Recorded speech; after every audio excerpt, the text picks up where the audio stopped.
সবাই তো ভিডিওর মাঝখানে ফটো অ্যাড করে, তো এই ফটো কিভাবে অ্যাড করে চলুন আজকের ভিডিওতে দেখিয়ে দেব।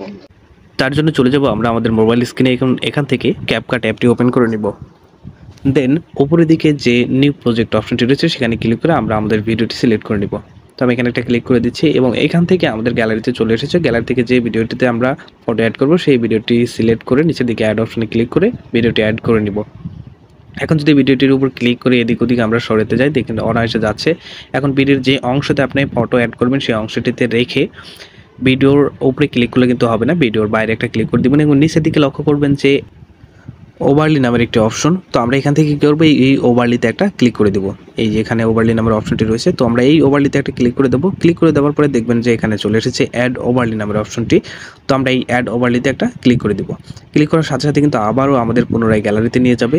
গ্যালারিতে আমরা লক্ষ্য করলে উপরে দেখতে পাবো ভিডিও এবং ফটো দুটি সেকশন। তো এখান থেকে আমরা কী করবো, ফটো সেকশনে ক্লিক করে দিব। ফটো সেকশনে ক্লিক করে দেওয়ার পরে আমরা যে ফটোটি আমাদের ভিডিওটি অ্যাড করব সেটি সিলেক্ট করে দেবো। তো এখান থেকে আমি একটি ফটো অ্যাড করে নিচ্ছি। তো সিলেক্ট করার পর দেওয়ার পরে দেখুন নিচের দিকে কিন্তু আবারও অ্যাড অপশন চলে এসেছে। এখন এই অ্যাড অপশনে ক্লিক করলে কিন্তু এই ফটোটি আপনার ভিডিওতে অ্যাড হয়ে যাবে। তো আমি এখানে একটা ক্লিক করে দিচ্ছি, দেখুন ফটোটি চলে এসেছে। এখন ফটোটি চাইলে আপনি ছোট বড় এবং জুম আউট করে যেখানে খুশি সেখানে আপনার ভিডিওতে রেখে দিতে পারবেন।